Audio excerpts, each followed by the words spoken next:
The Iroquois Confederacy was initially formed by 5 Indian nations long before the white man settled in upstate New York. The Iroquois called themselves the Haudenosaunee, or people of the Longhouse. They visualized their territory as an immense longhouse, with the Senecas as the keepers of the western door and the Mohawks as the keepers of the eastern door. The Confederacy survived for centuries of white domination, but recently the Longhouse has become divided as a result of a militant movement called the Warrior Society.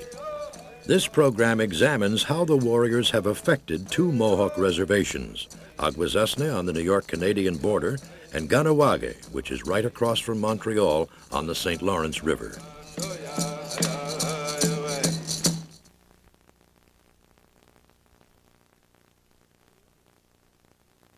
The Warrior Society goes back to the very foundation of the Confederacy.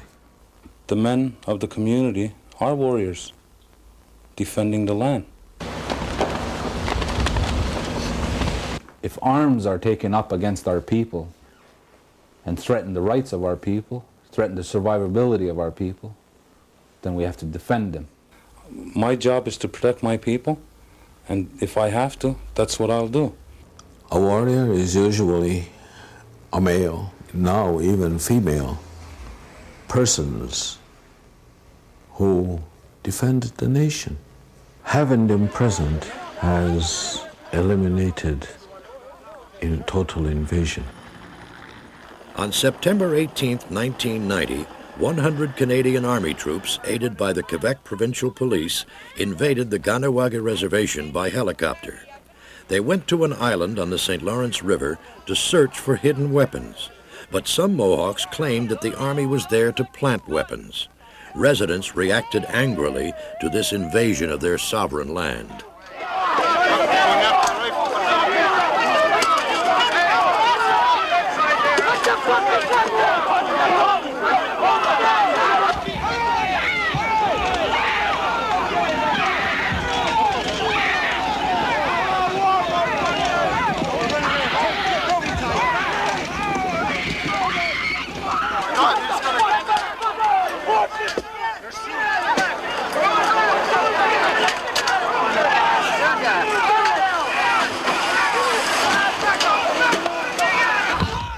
The Indians have been trying a peaceful way for the last 200 years.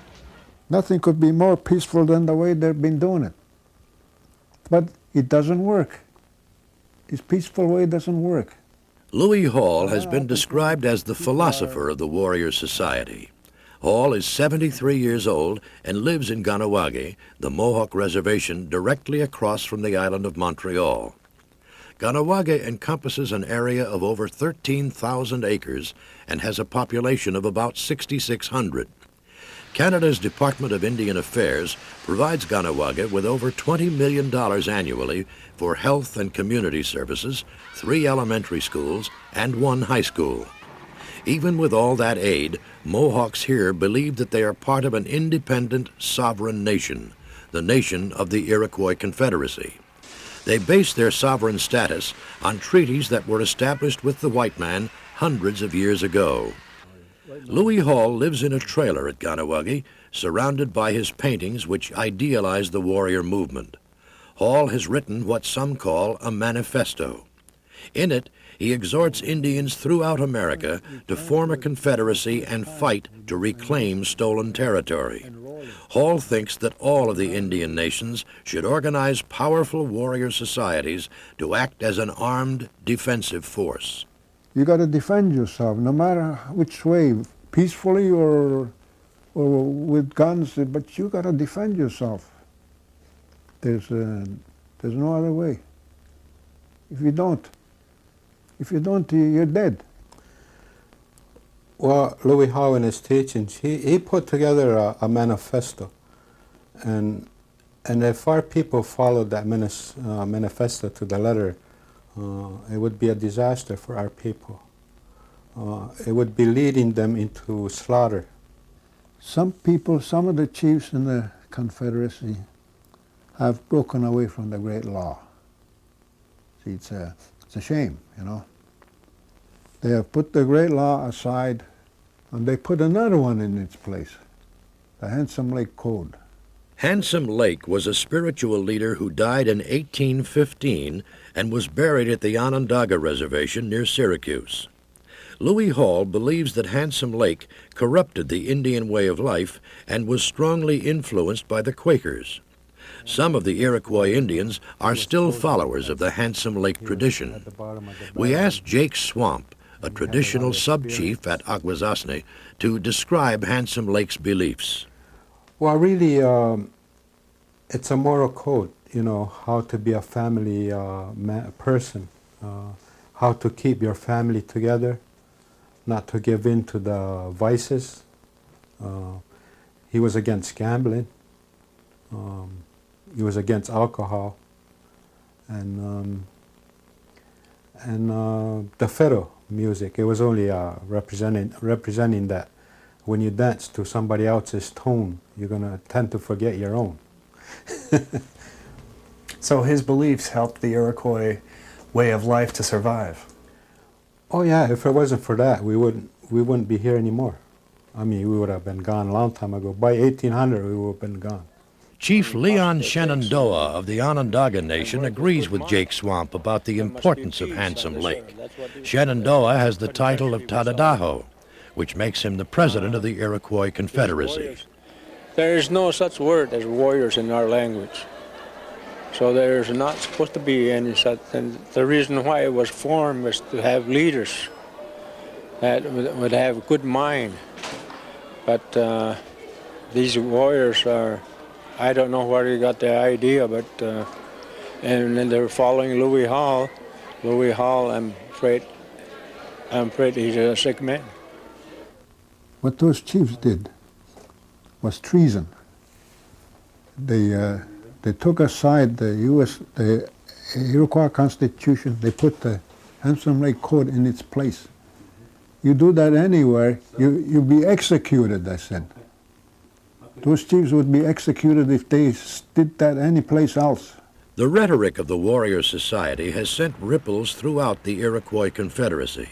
But at Ganawaga, the warriors have been sanctioned by the Longhouse Council, which is the traditional form of government. Some people have split with the traditional council because they were opposed to the warriors. Proponents justify the militant society by pointing to the great law of the Iroquois. One version of the law states that there shall be one war chief for each nation, and their duties shall be to carry messages for their chiefs and to take up arms in case of an emergency. Louis Hall believes that the warriors are needed to protect Mohawk sovereignty. Everybody in the world, every nation in the world has the right to have sovereignty. Indians don't have it. That's one of the things they're working towards. It's to have sovereignty and national independence.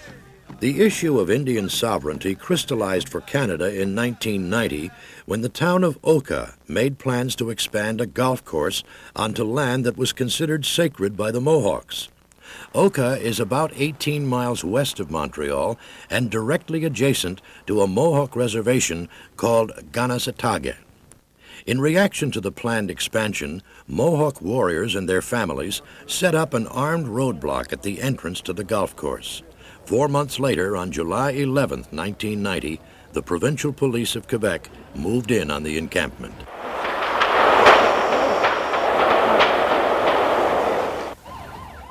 As a result of the raid, one police officer from the Sûreté de Québec was fatally wounded. The SQ claims that their men never fired any weapons, only tear gas. Indians claimed that they were fired upon and that they never returned fire, suggesting that the officer was killed by one of his own men. After the SQ retreated, warriors vented their anger on captured police vehicles. Watch your face. Immediately after the July 11th raid, Mohawks at nearby Ganawaga put up roadblocks on the highways leading to the Mercier Bridge, one of the major routes leading to Montreal. The roadblocks went up in support of the struggle at Oka.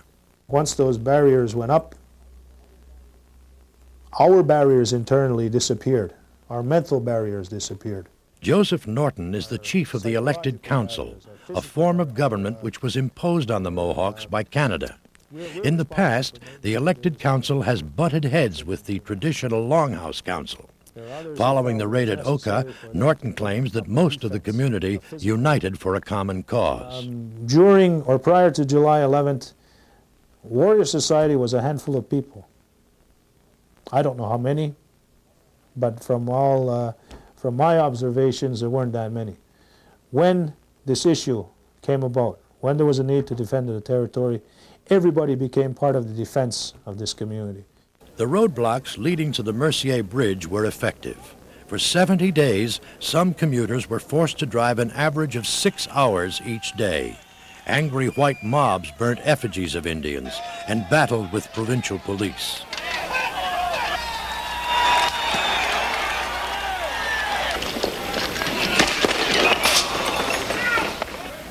Fearing that the provincial police had lost control of the situation, the province of Quebec asked for assistance from the Canadian Army. The Army moved troops onto the reservation at Ganawagi and also at Oka. So fucking tough.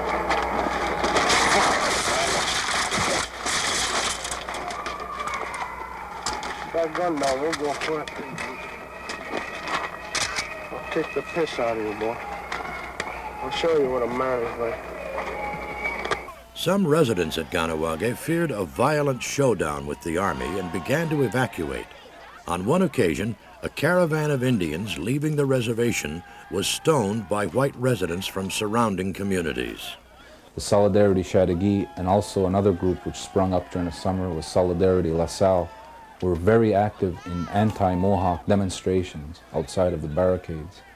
We feel that together with other members of other groups incited the violence against the Mohawk people and any of the Mohawk supporters during that time. There was a rock-throwing incident when some of our people decided to evacuate the immediate area. A number of cars traveling over the Mercier Bridge where they were allowed access to leave the area. Rocks were thrown at the vehicles, windows were broken, children were hurt, and indirectly a person died of a heart attack, an elderly man, after, not too long after that situation. The activity of these groups were, I feel, instrumental in inciting the people out there against the Mohawk people. I also put some of the responsibility on the Quebec government. Andrew DeLille is a spokesperson for the traditional Longhouse government. He was involved in negotiations with the Army to end the conflict at Ganawagi. The barricades leading to the Mercier Bridge were removed after the Army promised not to attack the people at Oka. The barricades at Oka were also removed, but at least 50 men, women, and children held their ground at a treatment center. 1 month later, the Army forced the Indians to surrender. One reporter said that the warriors had